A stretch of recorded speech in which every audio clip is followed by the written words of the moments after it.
All right, here we are at another episode of Flipping Houses for Rookies. Good morning, Peter. Morning, Bill. Morning, folks.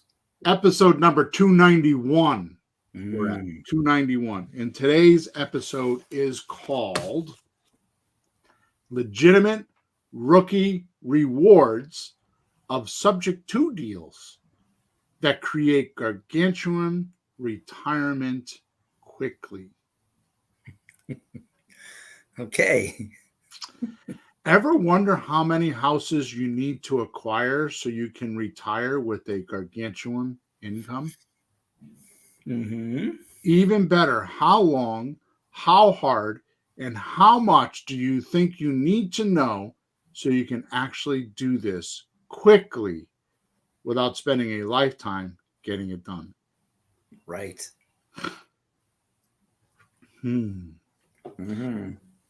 Peter?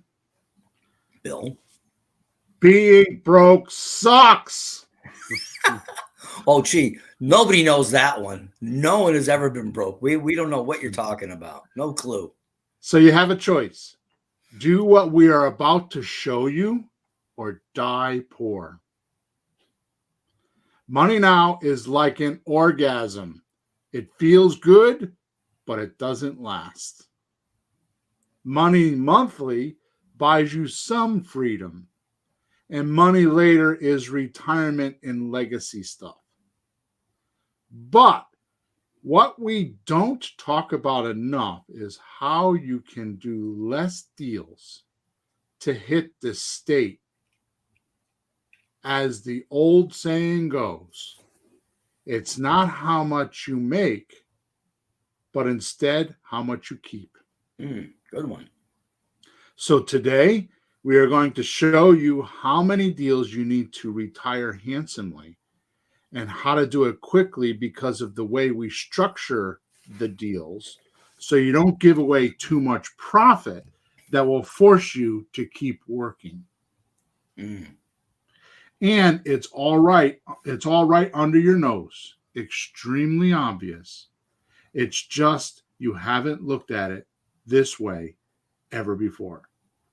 But I promise, once you do, it will motivate you to start doing it today. Let's get started. I'm in. As soon as the podcast is over, I'm starting today. I'm in. Whatever it is, I'll do it. So we are going to talk about subject to deals. That's my favorite deal. And hopefully today you will see what's going to happen. I don't know that I can keep to an hour. We have a lot to cover. I'm going to try to make sure I buzz right along and we can try to keep the chit chat down to a little bit of a minimum.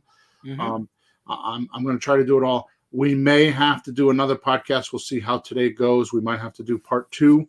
When I looked at it, I was going to do it in 2 parts, but I wasn't sure that I had enough for 2 parts. And then when I started writing, I'm like, yeah, I could do 3 parts on this. But yeah.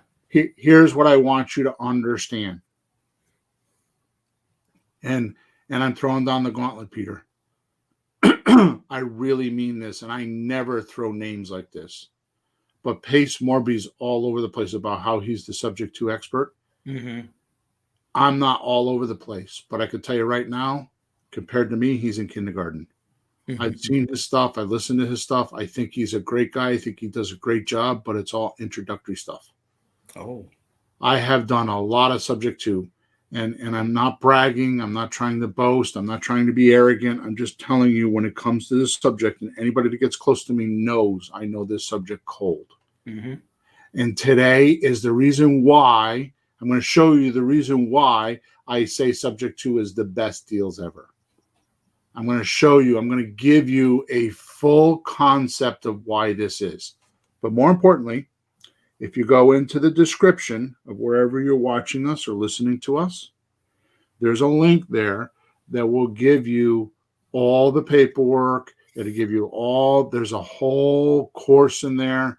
If you want to do subject to the way I do it, it is 100% there. It's expensive, but people will want it because when you hear what I have to say today, it's pittance. What you have to pay is mere pittance against what you could make. And I'm going to show you that today.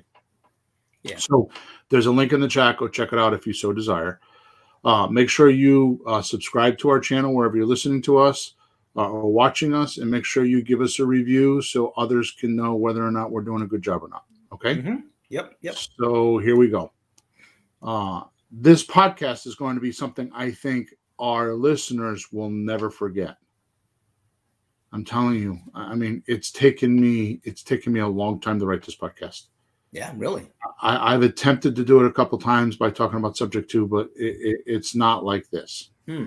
So the impact we're about to create for our listeners will be burned into their minds so deep that they will have no choice but to take action if they're looking for freedom, cash flow, and huge retirement accounts quickly.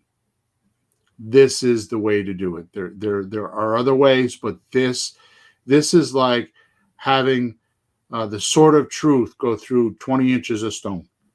Wow. I mean, it's just this is the way to do it. This is not a get quick rich type thing.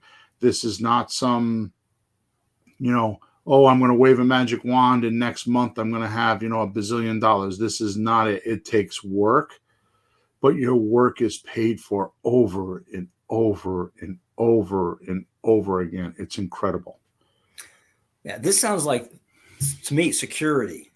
Yeah. Not fat checks, but more like security, like future. Like you wake up like, good. I got this going. I got this. I got that. And it's going and going. Security. Yeah. Sleep well at night. It's not only that, but it's protection. So security, I get. There are two different words in my head. So the security is yes, I feel good. I'm comfortable. But then you need to have protection to make sure that, it's kind of like the old stories, the fairy tales with the dragon slayer in the city, the dragon in the city, so it's like you have a city and they're all self-contained, and there's a dragon outside the wall. Yeah. You know what I mean? It's like, when you're inside the city, it's like there's security, right? But if you go outside of the wall, there's a dragon. And that's what happens with us. We might be secure, but outside the wall are things like the tax man and, bad tenants and, all this other kind of crazy stuff, right? Yeah.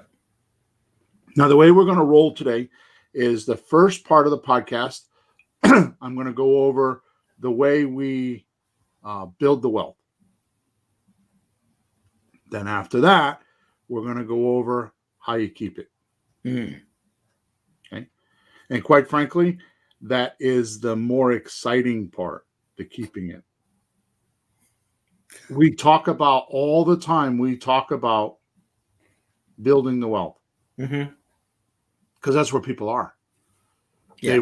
They're looking for the wealth now, right? But they don't talk about keeping it. They don't talk about protecting it because they don't have it. Sure. And then a couple weeks ago, I think it was a couple weeks ago, I wrote an email I was just whatever in my mind. I was probably frustrated or something, and I just wrote an email, and I got tremendous response from that email. Okay. I read it on the coaching call. Remember when you said you printed it out, right? Oh yeah, that one. Oh yeah, hell yeah. Oh hell yeah. Yeah. That was so good. Mary's reading it. Come on. That's good when the wife starts picking stuff up. Really? Look at this, sweetheart. Yeah. So quite frankly, that is the more exciting part, is the second part, the protection part, only because I have never explained these in public before. So let's start. Okey-doke. There are only two types of real estate transactions that truly make you a millionaire.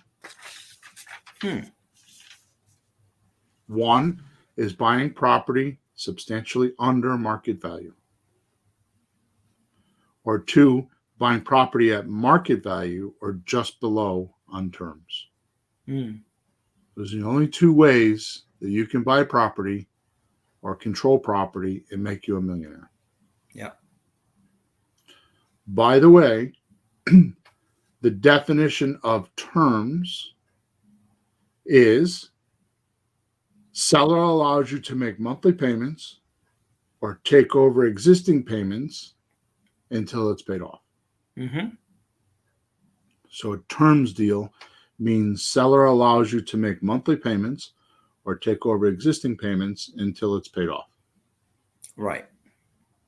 Now, here's Here is a total, absolute myth buster. Really? Yeah. Price is irrelevant. Price is irrelevant. Means it does not mean anything. Mm-hmm. You can pay any price for a property that you so desire if you get good terms. And cash flow each and every month on overpriced property. Now, the reason why so many people are having trouble finding sellers right now, because it's a seller's market, is because why would a seller that has an asset and sometimes has had it for a very long time want to let it go for a discount? Not now. They don't feel like doing that. Why? No. Why don't they want to sell it for a discount? Because they don't have to. Right. Why would they? If somebody's gonna, hey, I'll give you 10, I'll give you 20. Okay, I'll take 10. Who the hell would take 10 when somebody gave you 20? Why would you do that? So let's just define this a little bit, Peter. That's an absolutely correct answer. Not that I'm scoring you or anything. Oh, I am. I just want like this. One for me. So what's the difference between a hot market and a cold market? So a hot market is you could put the property on the market or bring it to the market, and within 30 days, you can have a contract and sometimes even go to a closing. Yeah. A cold market is anything over 60 days, often 90 days. Now, here's the funny thing. A hot market, it's hard to buy, easy to sell. Sure. A cold market, it's easy to sell. Easy to buy, hard to sell. Yeah. So a hot market is easy to sell, hard to buy. A cold market is, I got to make sure I think about this. Cold market, it's so confusing in my head sometimes. Well, it's easy to buy, but harder to sell. Yeah. So cold market would be easier. So here's what happens. Some people call those seller and buyer markets. So a hot market is the seller's market. In other words, the seller has the most opportunity. Yeah. And the buyer's market is the cold market. The buyer has more opportunity. So let's just put it this way. In a seller's market, you have one house, 20 buyers. Sure. In a buyer's market, you have 20 houses, one buyer. Yeah. Okay. That's just the definition of inflation right there. Right? One house, 20 buyers, price is going up. Yeah. Right? That's it. 20 houses, one buyer, price is going down. Yep. Competition. Well, I think it's like no matter where the competition is the competition in the houses being sold, or the competition being in the people buying? Like where's the bigger pile? Right. Mm-hmm. So does that make sense? Sure. Good. Now the myth buster is price is irrelevant if you can get good terms. And cash flow each and every month is on the overpriced property, which means this is the only place on planet Earth that I know you can do this. And I have put this out there to my world, which I speak to about usually between 6,000 and 7,000 people. Lately, it's been between 7,000 and 8,000 people per week. I put this out there, and nobody has even tried to contest it. So I know it must be true. Which means in this business and what we're talking about, you work once and get paid many, many, many times over and over and over again. Yep. Now, it doesn't mean that you don't work, but you might put in 20 hours to buy a property, but then put in a half an hour a month to keep the income coming in. Yeah. You can't do that. Well, one person contested me a long time ago and said, well, a business could do that. No. Kiyosaki said the definition of wealth in his book, Cash Flow Quadrant, was this. Your assets cover your liability plus reserves. So if you need $4,000 a month to live, your assets will pay you $6,000 a month without working or very little work. That's the trick. It's not that you have a business, because in a business, it might give you $100,000 a year or $200,000 a year, but how many hours do you need to put in? So there are businesses, obviously there are a lot of businesses that people own and they don't have to run them, right? Yeah. The next question is how long did it take them to set it up? So at a piece of real estate, you could literally set up a piece of real estate in 20 hours. I'm going to go through this in a few minutes. Yeah. Right? You could set it up in 20 hours and it could pay you. I've got properties that I've done with my partner. I'm guessing people have been in them for 20 years, 18 years. I hate to go in there, and I hope they don't leave at this point, because I'd have to go in and spend God knows what to renovate them. Yeah. Right. So this is the reason why real estate is so appealing to so many people, because you work once and you just get paid over. And if you do what we're talking about today, I'm going to show you that. Yeah. Now, almost all our listeners right now, unless you're new, already know that the formula for this is money now, money monthly, and money later. We call it the golden goose. That's a Ron LeGrand type of statement. He didn't make up the golden goose, but he uses that expression a lot in his materials. Yep. It's the golden goose that keeps laying the golden geese. The golden goose that keeps laying the golden egg. Yeah. And his analogy is, why shoot the goose? That's right. Right. And he shows a picture of a dead goose in his seminars. Right. He did. But how much do you need for money now in each deal before becoming a millionaire? Is it 50 grand, 20 grand, 15 grand? So let's get right down to it, right? You need money now, money monthly, money later. But what I'm asking you today is, I've always said that, but let's break it down today. How much do you need for money now in a deal to become a millionaire? Is it 50 grand? Is it 20 grand? Is it 15 grand? How much money now in each deal do you need to do that? It's a good question, right? Yeah, well, the less per deal, the more deals you need. Right. And I know there's some average out there what people can expect, like on a rehab type of money now. Is that what you're talking about? No, I'm saying on, well, even no. These deals? We're talking about money now, Yeah. money monthly, money later. Those are the golden goose, right? Right. All right. So to become a millionaire, and it's a rhetorical question. Yeah. How much money do you need for money now to become a millionaire or retire handsomely? $1 million would be good. Even better question, how many deals per month do you need to do? Yeah. 12, 8, 4, 2? Maybe you have no clue. Yeah. Why don't we think about these things, right? Why don't we reverse engineer these things, right? Why are we not doing that for ourselves? Well, I think there's a problem with that money now, because you don't keep that. You spend it. You don't just put it in a big fucking pile. I swore, sorry.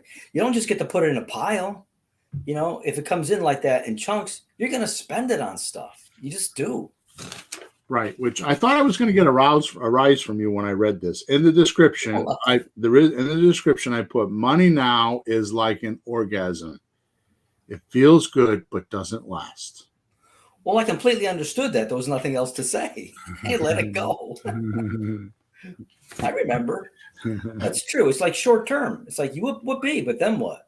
It gets spent. Right. If you have money like that, it just gets spent. Right. Chunks like that, boom, something happens. All right. How much money do we need to make on each deal so you can buy your freedom back? $2,000 per month? $1,000 per month? $500 per month? $200 per month? How much is it? How much equity, money later, do you need in each deal to have a gargantuan retirement account that will not only give you a luxury retirement, but be real legacy money. Yeah. How much is each deal going to have to do that? So how much for each deal do you need for money now? How much for each deal do you need for money monthly? Mm-hmm. And how much for each deal do you need for money later to, number one, have plenty of money now to live off of, have plenty of money monthly to live with, and have a retirement or legacy money later on? Yeah. How much is all of that? Then that begs into the question in my mind, okay, once we figure that out, which we're going to do in a minute, right? How long should each deal take you to do? 120 hours, 80 hours, 40 hours? You have no clue. Right? Now, here's my point, ladies and gentlemen, and I'm going to do something I don't like to do because it's not fair to Peter, but Peter's been with me for quite a while, and he can't answer these questions. Right? And I don't, and up until just recently, I couldn't answer these questions because I never asked them. Yeah. Right. So I don't remember what podcast, and if we need to go back, I can do that. Actually, let me do that. We spoke about, let me get the podcast here. Let me see.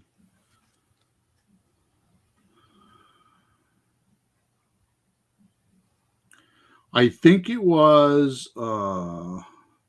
podcast number, I think it was podcast number 288 and 289. Why most real estate entrepreneurs aren't happy is 288. We spoke about, you remember, Peter, we spoke about asking yourself who, not asking yourself how. Right. So if you ask yourself who can do so I want to generate, like this afternoon, I want to generate, I have a new idea I woke up with this morning. It's called an infographic. So what I'm going to do is I'm going to make a simple picture of how you know which deal to do. I woke up with it in my mind this morning. So how do you know which one of the 7 deal strategies that I have to use, which one to use? And you're going to make a graphic that'll help answer that? Okay, I like to see that. And wait a minute. And God knows, because I haven't read this book in probably 10 years, it looks like the cash flow quadrant. What, your graphics?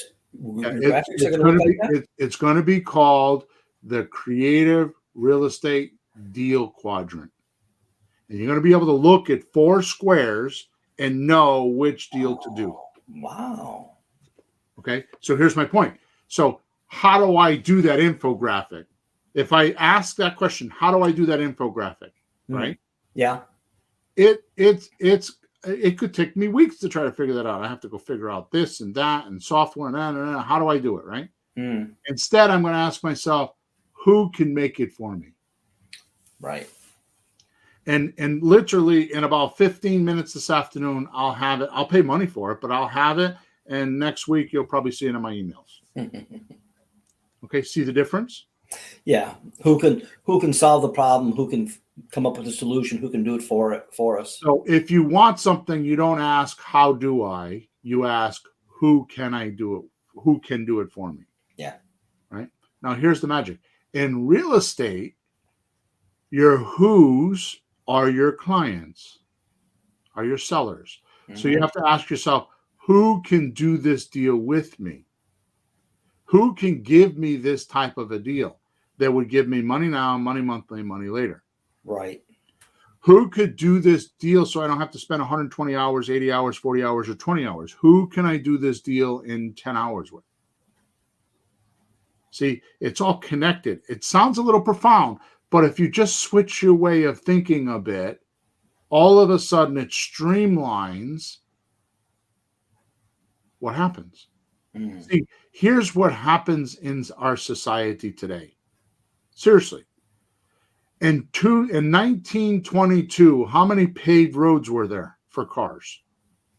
Oh, phew, not many. In 2022, how many paved roads are there for cars? Can't find unpaved roads. I don't see them. So that's what my point is. My point is Nowadays, there's too many paved roads. You have too much opportunity. The roads have already been paid for you for real estate. It's already there. You just need to figure out how to use them. Mm. You don't have to reinvent the wheel. It's already been done for you. Guys like me have been around. What was his name? Alan. Oh my God. Something Allen. Robert Allen. Right. How about this? I heard just recently Ron LeGrand say that he was a student. He never talked about it in 20 years. I've never heard him say this. What? He was a Carleton Sheet student. He always talked about when he was an auto mechanic and he went to this seminar, but he never said what the seminar was. Yeah. It was a Carleton Sheet seminar. Yeah. He never said that before. Yeah. Okay. So the roads have been paved. Okay. I'm off on a tangent. So how long should each deal take you to do? 120 hours, 80 hours, 40 hours, 20 hours? You have no clue. What if I told you the magic formula, which is super, super, super, super conservative? What does that mean, conservative? Worst case scenario, like really, really low. Yeah, it's low. It's not like very safe. Yeah. Easy to accomplish. Mm-hmm. And very easy for rookies to do in each deal. So here we go. Ready? Here's the numbers. Okay. What if you did a deal that had $500,000 now? That's the buyer's deposit. 500,000? $5,000 now. Okay, 5. Yeah. $5,000 now. That's the buyer's deposit. Mm-hmm. $200 a month cash flow. Yeah. And $15,000 a month in the back end. Okay. Is that wicked conservative? That's low. It's almost like if you saw a deal like that, you might not even want to do it. It's low. I wouldn't. Yeah, it's low. If you got nothing else to do and you're new at it, you got nothing, I'll grab it and go learn and get something. But for you. Yeah. So let's do an example of this deal so you could see how it works. Yeah. Ready? Here we go. And if you're listening to us and have paper and pencil, you might want to write this down because we don't have the ability on the podcast to show it to you. Although I do this on my monthly meetup, the third Wednesday of the month, I do the math in front of you on a whiteboard. Yeah. So if you haven't been to my meetup, the third Wednesday of every month, 7 p.m. Eastern Standard Time, if you're on my email list, you can't but help know it, right? Virtually. Yeah. So Johnny Cashflow Ramirez, that's a good name. Look, Johnny Cashflow Ramirez says, good morning, real estate freaks. And he said, I got my paper ready. Okay. Paper comes. Here we go. Market value, $100,000. Okay. Purchase price, $90,000. Mm-hmm. Financed by subject to deal. Yeah. In other words, where we take over the seller's existing loan. Now, hear this. If you've listened to any of my strategies, I tell you need 20% for subject to. Right. Here I'm telling you 10% will work. Okay. I'm just putting it there because the 20% is a conservative number to keep you safe. Right. Okay. So I do subject to deals. I actually pay over. I mean, I've got one that was worth $179, needed $15,000 worth of work, so it was really $165. I took over the debt of $191. Mm. I overpaid, but I have almost $800 a month in positive cash flow. Mm-hmm. I've had that property for 2 years. So how much money is that? Right. So it just depends on how you look at it. So let's go back. Market value is 100. Purchase price is 90. Financed by subject to, which means you're going to take over the seller's existing loan. Mm-hmm. Which, by the way, nowadays, actually, I'm getting ahead of myself. I won't say that now. The seller's monthly loan amount is $900 a month with the principal, interest, taxes, and insurance. Yeah. They call that PITI. Yep. So market value is 100. Purchase price is 90. We're taking over the loan subject to, and we're paying $900 a month principal, taxes, and insurance, no other payments. Right. And the mortgage is 90, you're saying? Purchase price is 90. It doesn't matter what the Right. mortgage amount is. No, I'm just wondering. Oh, are you gonna throw that in there? Yeah. Okay. You're going to pay 90. It doesn't matter whether Yeah. they have a mortgage or not. Okay. Yeah. Because if they owe 60, you can still write a mortgage for 90 and give them $30,000. It doesn't matter. We're paying $90,000. Got it. Okay. So we sell like this. The sell method is lease with an option to buy. Mm-hmm. The sell price is 110. Now we can get above market value because it's just American math. If I sell my computer today for $1,000 and you give me $1,000 in cash, you paid $1,000. But if I sell you my computer today for $1,000 and you swipe your credit card and make 24 payments on it, you're no longer paying $1,000. So if you don't have the money now, you have to pay a higher price just because time, you have to pay for the time. Yep. So in this particular case, because they're not buying the house now, they would pay 110. And believe me, nobody's going to balk at that number. No, it might seem strange, but these are folks that are stuck in an apartment or living in mom's basement or something like that, and they don't have a way out, and they'll keep doing that. How much money do you waste on rent year after year after year? So if you get a way out, overpaying at the front end and catching up later, you're still ahead in the long run, and it's an amazing opportunity for folks like this, and you're doing them a big favor because they won't get out of that rat hole otherwise. So exactly. Yeah. Okay. You know what? We're not making this up. We've seen it. How many times have you seen it? We've seen it. People are ecstatic. Oh my God, sweetheart, we can buy this rent to own. Like, oh my God, they're thrilled. How much? Okay, we'll do it. They're thrilled. Let's just get it straight. Peter means rat hole, your mother-in-law's place with 3 kids in the basement. Yep. All right. So we sell this like sell method. We're going to do a lease with an option to buy. We're going to sell at a price of 110. The monthly payments are $1,100 to our buyer. Yeah. And they're going to need cash at closing, $5,000 down. Mm-hmm.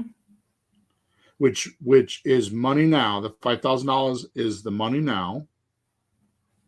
Yeah. The monthly cash flow is $200 because we're paying $900 and we're collecting $1,100. Yep. So the cash flow is $200, and the money later is $15,000. Now this is where it gets a little tricky. I need to explain this because the difference between 90 and 110 is $20,000, right? Mm-hmm. We paid 90, we're selling for 110, so that's $20,000. But we took a $5,000 down payment. Right. So it's 20 total, but 5 now, 15 later. Right. Which is nice. Get some now. Look forward to some later. Now watch this math. This is freaking incredible. When I did this, I almost fainted. You were telling me last week that if you do this, and this, you make that much. And I said, huh? So go ahead. I didn't hear this part. Now watch this math. Yeah. If you did one of these per month, which by the way, how hard is it to buy $100,000 house for 90 grand? It's going to cost your seller 10% for closing costs minimally. Actually, it's going to cost them 12 to 15%. So they're actually paying full asking price because the person that's selling a house for 100 grand, if they put it in the realtor system or put it on the market, it's going to cost them 10% for closing costs. Right. So you're paying full asking price. You're not negotiating at all. Yep. Once they realize the closing cost, if they have any kind of experience, they'll know this. Yep. So you're paying full asking price. Okay. Mm-hmm. Now watch this math. So finding these deals should not be as hard as you think. So now watch this math. If you did one of these a month, $5,000 now, $200 monthly, and $15,000 later, mm-hmm. plus we count our tax benefit for owning the property because we have the deed in our name, right? Yep. That's 3.64%. The depreciation? Yeah. Okay. That's on this deal is $106 a month mm-hmm. for 12 months. Mm-hmm. Okay, so we have $5,000 now, $200 a month, $15,000 later, and $106 for monthly depreciation. It's cool. If you did that once a month for 12 months, Your money now would be $83,868. Mm-hmm. Your money monthly would be $15,600. That's my Yeah, because you're going to buy and sell the same property. Because each property, Mm-hmm. right? And the money later is going to be $180,000 Mm-hmm. for a grand total of $263,000. $263,000. Billy, that's more than $250,000. See, it sounds better when you're saying million. It's more than $250,000. That's year one. Yeah. Year two, if you did 12 deals. So I'm talking about a total of 24 deals. Yeah. Year two is 284,000. It's 284,064. Mm-hmm. 284,064. Mm-hmm. Right? Money now. $284,000 money now. Yep. $28,800 money monthly. Right? Mm-hmm. And $180,000 money later. For a grand total of $464,064. Mm.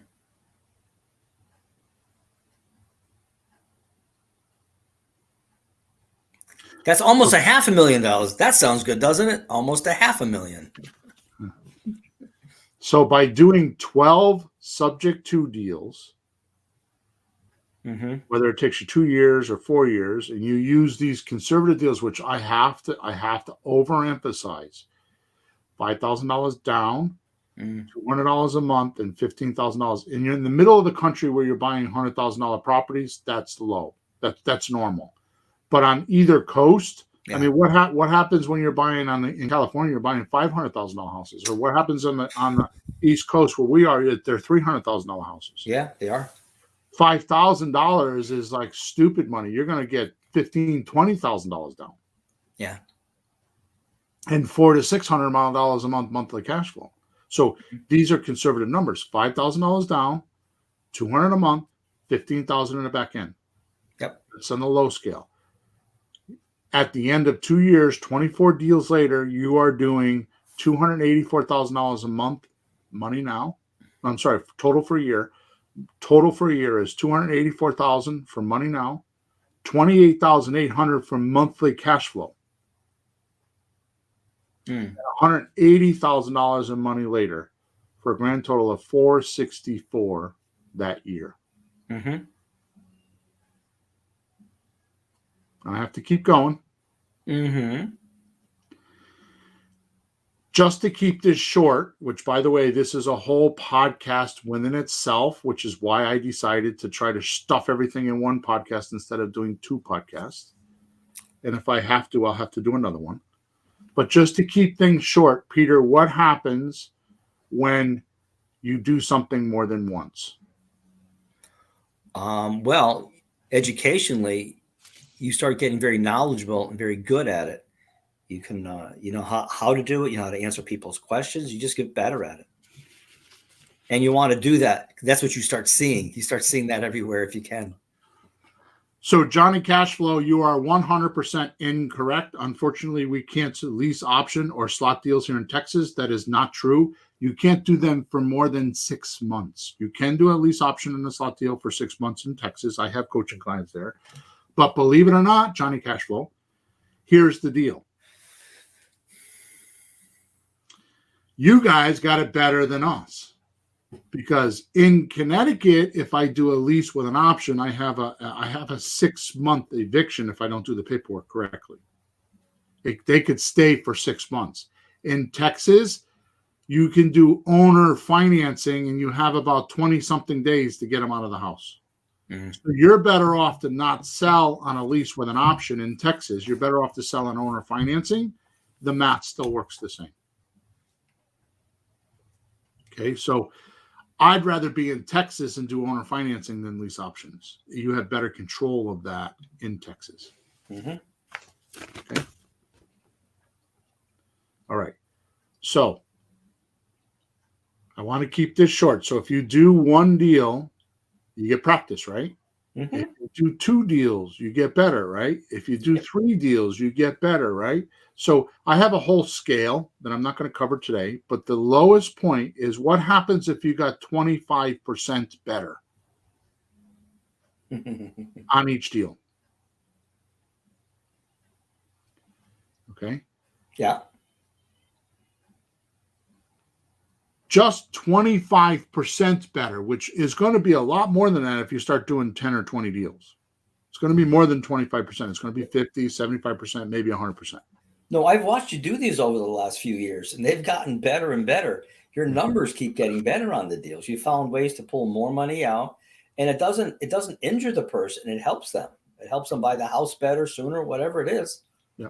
So it's not like, let me see if I can find ways to screw the other guy. It isn't. You just do the deal better, and it comes out better. Mm-hmm. So now, if you're just 25% better, your money now goes from $5,000 to $6,250. Yep. Right. By the way, if you're 25% better, instead of doing 12 deals a year, you'll do 15. That's right. If you do 25% better, your $200 per month goes to $250. Mm-hmm. And 25% better, your $15,000 in back end money or money later goes to $18,750. Yep. Now watch this.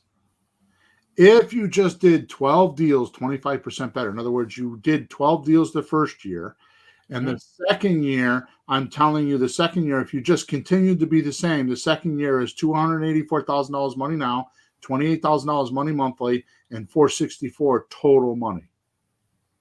If you did 25% better, watch what happens to these numbers. Yeah.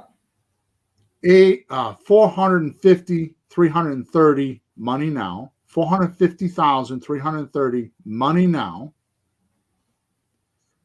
right? Yeah. Money monthly is 56,250. Money later is 281,250. For a grand total of $731,850. That's about $750,000. Yeah, I like the million sound. So I have so many students that are trying to do so many things, that are trying to use so many different buckets, and I'm always consistently saying what? What's my favorite deal, Peter? Subject to. Why do I say that? Because of what you just said of the last 10, 15 minutes. And other reasons that you tell us. You're welcome, John. It's good to see you, by the way, Mr. Ramirez. Okay, so why is that? Because of those reasons. Yeah. Right? Because of those reasons. Now, I have to tell you that, how do you do 24 deals? Well, if I'll tell you how you do 24 subject to deals. Mm-hmm. Tell you how to do it right now. Knock everything else out of your universe and just focus on those. And when the other deals come across your desk, you decide whether you want to do them or not. Mm-hmm. But your first foot forward is subject to. So how do you find a subject to deal? Exactly. I'm going to tell you how to do that right now. Yeah, because that's interesting to me when you work on any kind of deals and you're thinking, gee, how do I find those people? Instead of just sticking a sign in the ground and see what shows up, or just blasting things out. I know you do your marketing so it tries to pinpoint closer to what you're looking for. I mean, if you had a food truck, where are you going to go? Middle of the desert or next to the factory at lunchtime? It's not, but how do you do it in marketing, virtually and all that? So tell us, Obi-Wan. So first of all, I could tell you that these type of deals, subject to deals, are not desperate people. They're motivated because they need to relieve themselves of the house. The money second. Yeah. Okay. But more importantly, here's what happens. Forget about the marketing. The marketing to me is like divorced people, pre-foreclosure, maybe permit problems, zoning problems. Right. I don't even focus on those, to be honest with you. Here's what I do, which, by the way, this month, my monthly deal hunting monthly mastery, I'm going to show you how you can use a free tool to scrape leads on the internet. And then how to get their phone numbers. Cool. So let's just say you have something like that, and that's the first Wednesday of the month. And you go on my website and you go to flippinghousesforrookies.com. Top right hand side, it says courses. It costs $97 a month, and I'm going to show you how to do that. You can come in for 1 month or 10 months or 10 years, right? Here's what you do. You call a person up on the phone, and here's how you find a subject to deal. You say whatever you want. I don't give a crap what you say, to be honest with you. You're going to say all the wrong things anyways, but you have to say this. So you ask them, you could ask them things like, a lot of times we do something with the financing. You have a mortgage on the house? Yes. Oh, how much? Okay, $263,000. Good. Here's my next question. Would you be willing to sell the house for what you owe on it? That's the subject to question. If they say no, because it's worth, they got 263 mortgage on it, but it's worth 400 or 350. We'll say 350. Yeah. If they say no, I won't do that. You say, oh, okay. How much were you expecting it at closing? Or you would say, how much would you like to get out of it? Right. Because if it's a 260 mortgage and you pay that, he gets zero. It's just a wash. So you're looking for, what do you want beyond that? That spread between what the mortgage is and what the house might be worth. There's some equity in there. So how much does he need of that? So let's just say there's $90,000 worth of equity, and he's like, well, if I put it on the market, if I did this, I'd be happy with $50,000. Okay. What I'm telling you is you could pay up to, which is against my own words, you can pay up to 90% is what I'm telling you here, right? Yeah. So what you would do is you would take over the first mortgage and write a second mortgage for the difference and pay it no interest, no payments until you sell the property. Right? Yeah. That's a subject to deal. We call it a double mortgage deal. We call it a wraparound mortgage deal. There's all these other names, but it's a subject to deal. Right? Sure. You're paying the mortgage off now and then giving him the equity, which would happen when the house is sold. When the money comes in, then we have it to give to the guy, right? Right. Okay. So all the stuff we're talking about is the reason why I have a private coaching group, so that we can do things like what we're talking about and make you a millionaire. That's my intention. Okay. Let's move on to what I want to talk about, because all this stuff is for you guys. Okay. I'm just breaking it down, trying to catch you up. Watch this. You ready for this, Peter? Yep. Go ahead. This is part 2. Let's keep the dough. It's funny you say that, because when you don't have dough, you're just trying to make it. I remember the first couple of big checks I got stuck in the bank. It was like, how do I hang on to this now?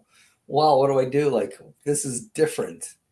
I am about to tell you something. I am about to tell you something that you have never heard on any other podcast. You've not seen this in any other training. You have not read this in any other book. This is completely underground Bill's Planet think. Okay. And I decided to release it. I've known this for years and decided never to talk about it publicly. I have no idea why I'm talking about it now, except I might be looking to retire from the podcast and some of the information business. So I figured I'm not sure about that, but I'm thinking about it. Yeah. Okay. So, because it's too distracting for my deal hunting. Sometimes I make way more money doing my real estate than this. And to be honest with you, if what's happening is I'm giving away so much material free that my value is not there. Yeah. I mean, you think subject to, you think Pace Morby. I'm telling you, he's a kindergartner on Bill Planet. I'm telling you, I go head to head with him and he would lose every time. Yeah. But he's all over Facebook. He's all over everywhere. And he's got a good acting career. right? I don't know how good he is at subject twos. I've heard some of his phone calls and I cringe. Really? Yeah. So I'm not bashing the guy. I'm just saying that I don't want to be a movie star. I don't want to be an actor. I don't want to be all over YouTube. I want to make my deals and I want to help people. So the people that want help will appreciate my value, and they'll put their own emotional investment into it, and I'll help them. Yeah. So this is why I don't talk about this stuff. But here we go. Ready? This is subject to deals, which means you get a deed in your name. Yeah. First of all, these type of deals are getting way, way more easier to do. There's always been this myth about subject to has a due on sale clause. Right. 2 points I want to make on that, which I didn't even write down because I did want to talk about them, but I can't resist myself. Number one, I'll guarantee you that if you go into any state and type in subject to lawyer, you will find a lawyer. All of a sudden, I'm seeing lawyers popping up, including my lawyer, because I've taught him how to do it, that are specializing in subject to deals. They put it on their shingle, Bill? Yes.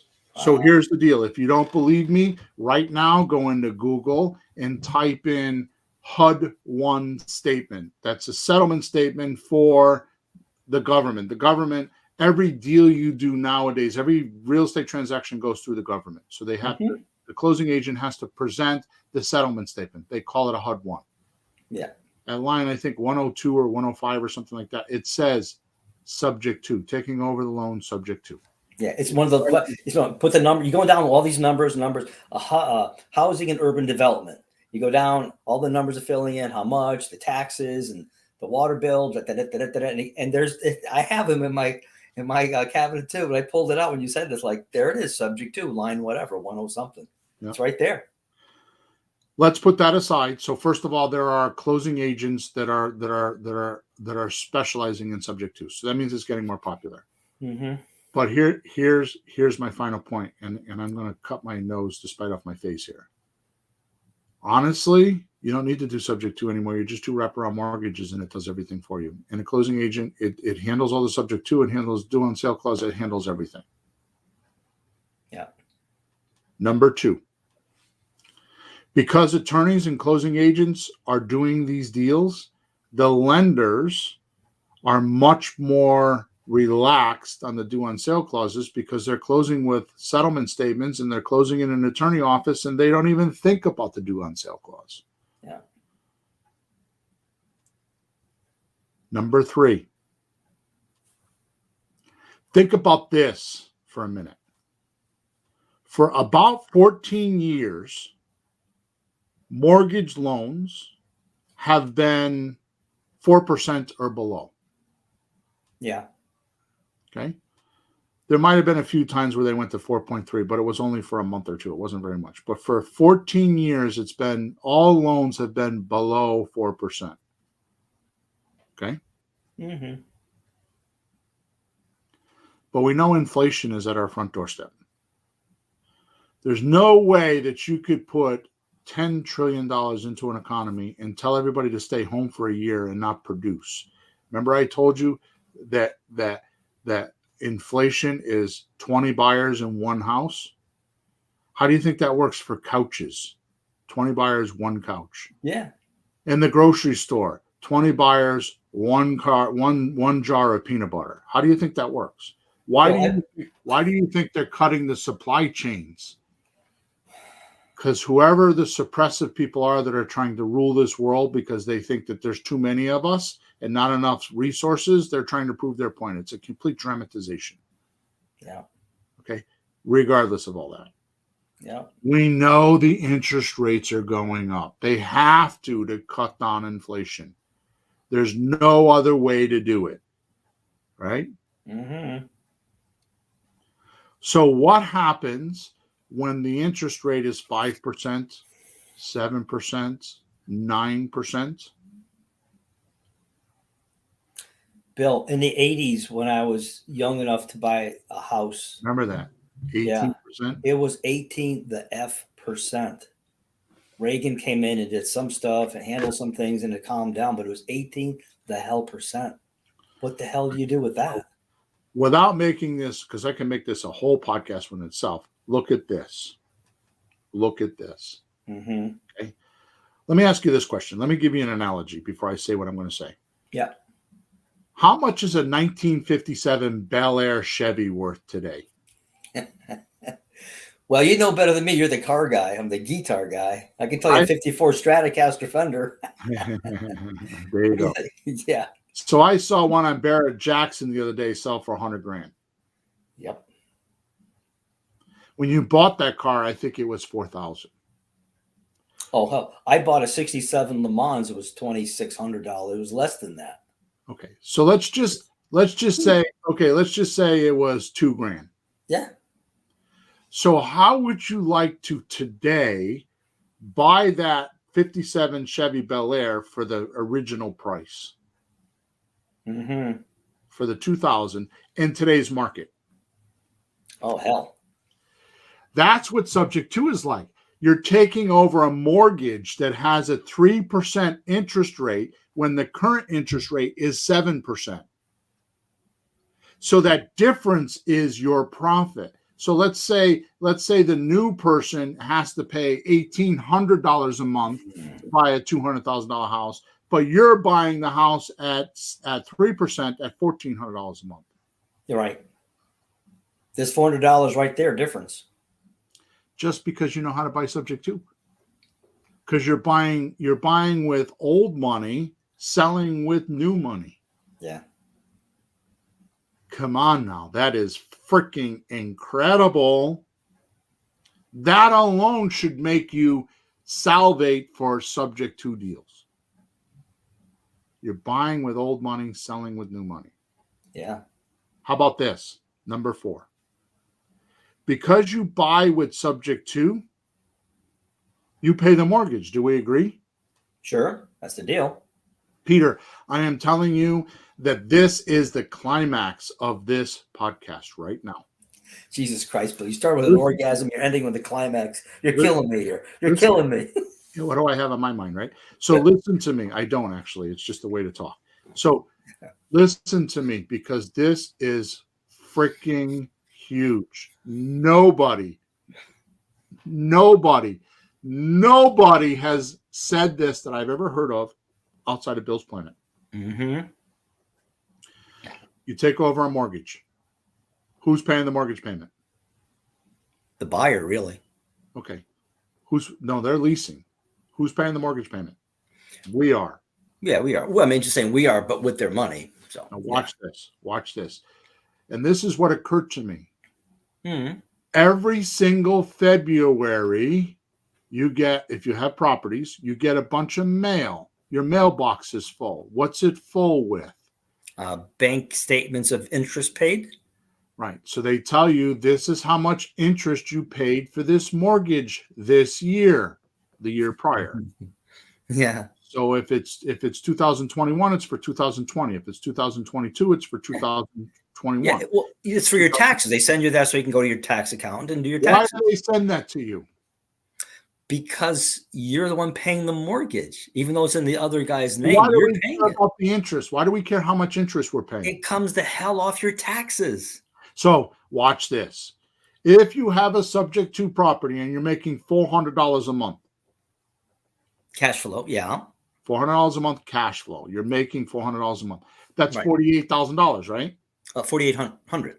I'm sorry, 4,800. I'm sorry, Yeah. I said it wrong. $4,800. Mm-hmm. That's $5,000. Mm. Okay. Mm-hmm. The mortgage sends me a bank statement saying that I paid $6,000 in interest. Easily. So now here's what happens. I have a $6,000 tax credit. So it wiped out the $4,800. I don't have to claim that. I mean, in essence, it's not really done this way in Texas, but I wiped out the $4,800. So I'm not paying taxes on the $4,800. I just wiped out that income, right? Oh my God. And I have $1,200 left that I can put towards the down payment. Wow. But you know what's crazy? If you get a house with maybe 20% equity, or, I mean, forget that. Just the mortgage is kind of high because it's not that old. You're paying globs of interest in the beginning, right? Right. The newer the mortgage is, you pay $1,000 and it's like $100 principal, $900 interest. Multiply that times 12. That's a lot of money. Right. Holy crap. And if it doesn't help you in the deal you're in, it will help you with other deals. It'll just help you with your taxes. It'll just help you. Jeez, money is money. So Take it. They talk about the hidden tax, which is inflation, right? This is the hidden profit in every deal that we don't talk about, because I don't want people to overpay and use these numbers. These are, by the way, extra numbers. We don't want to use these in our math when we're trying to figure out how much we're making for a deal. We want these to come in the back and just win even more. It's like appreciation. We never use appreciation in our evaluations. Nope. Because it's not something you can count on. This you can count on. But this is different. That's crazy. You said this to me about a week ago, and holy moly. So you make $400 a month, which is common on a subject to deal. The tax write-off is the interest from the bank. So I'm telling you on a 200, I just got one. That's why I'm using these examples. It was $6,300. Yeah. It wiped out my income. So if I made $100,000 a year with this income, with these properties, and I have a $6,000 interest, that means I'm only going to claim $9,400 worth of income. 94,000. I'm sorry, I keep doing that. Sorry, 94,000 worth of income. Mm-hmm. 6,000 right off. It's not. It's a deduction. Yeah, it's freaking huge. I mean, we have an accountant that's wonderful. He just does the law stuff, and it's set up. And it should. How come you're getting all that? Because we're working hard to do this. We're helping a lot of people. We're doing things for this. It's not like we're just sitting around and just getting fat and rich. We're working hard to help people who are stuck at a house, who can't buy a house. We're doing a lot of work to do this. It doesn't have to take a long time, but we're running around to do this. So I'll take the breaks when I get them. Hell yeah. Exactly. Hell yeah. They're there already. They're for us to use. The difference is how ignorant are we? And I'm going to tell you, I've been ignorant for a long time. I decided, and when this happened, because I was always struggling with tax stuff at the end of the year. Yeah. I decided a year ago to get ahead of the tax man, not behind the tax man. So I decided to start asking questions. I got a tax attorney. I got a CPA, which I had, but the tax attorney. And I'm starting to ask. I read a few books, and I'm starting to ask, how can I get these write-offs? How can I get ahead of the tax man? Mm-hmm. It's amazing what I'm learning. They're just like subject to deals are right under your nose. So are the tax laws. Yeah, because you're right. It's not as much how you make; it's how much you can save and keep of it. Now watch this. You ready? Yeah. So number 5. And while we're on the Uncle Sam thing, like I said earlier, 3.64% on average is what you get to depreciate the property value. From the value of the property, like the $200,000, whatever it's worth, the 3.64% of that. So not only do you get the interest write-off for the loans, but you get to depreciate at 3.64%. Mm-hmm. So let's see. I didn't do the math, but $200,000 times 3.64%. 7,000 something.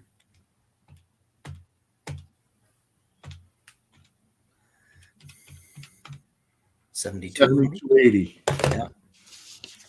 So we got $6,000 from the interest, and another $7,200, right? 13,000 and change in a write-off on one house. Bill, you know why I'm laughing? As some of you may know, my wife is the bookkeeper and does books.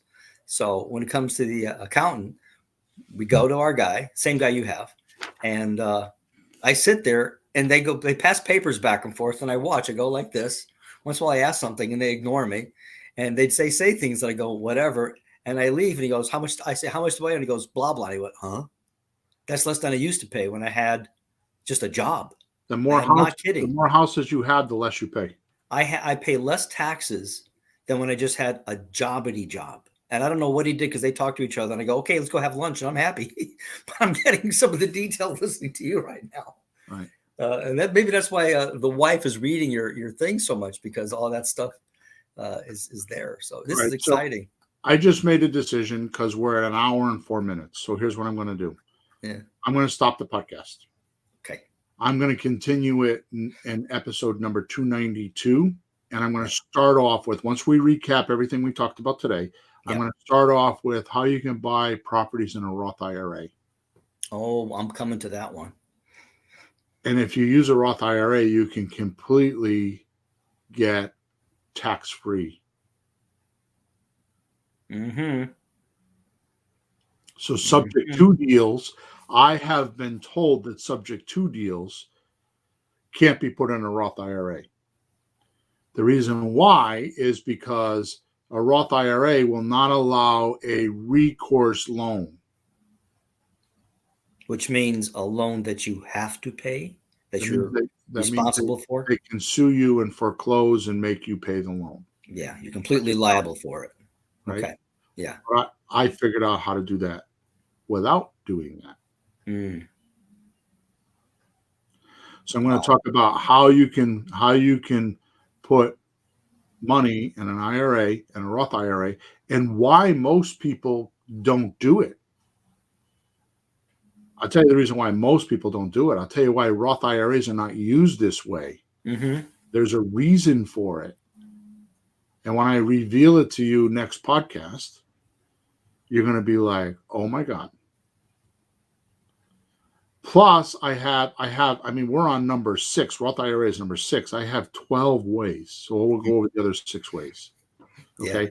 You're blowing up our brains enough in one episode with that much. We need a week to process that, and then we'll take the rest next week. Right. So we'll continue next week. Mm-hmm. We'll do more. I'll call it part 2. Okay. But I want you to realize that this final statement, where your attention goes, energy flows, results show.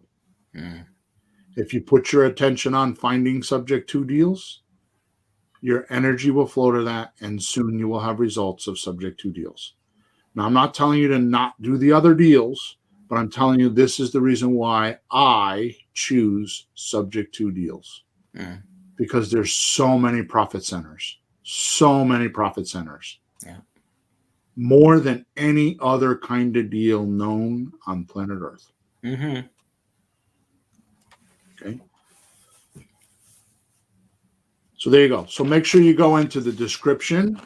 I put a link in there with a course that shows you how to do subject to deals. Every last little detail. It's 6.5 hours or 7 hours of videos that show you how to find them, show you scripts, it gives you the paperwork, it gives you the trust documents, it gives you everything that I ever use and more, because some of my coaching clients don't even have some of this stuff. The most valuable thing is the checklist of what you need to do a subject to deal. Mm-hmm. There's an actual checklist.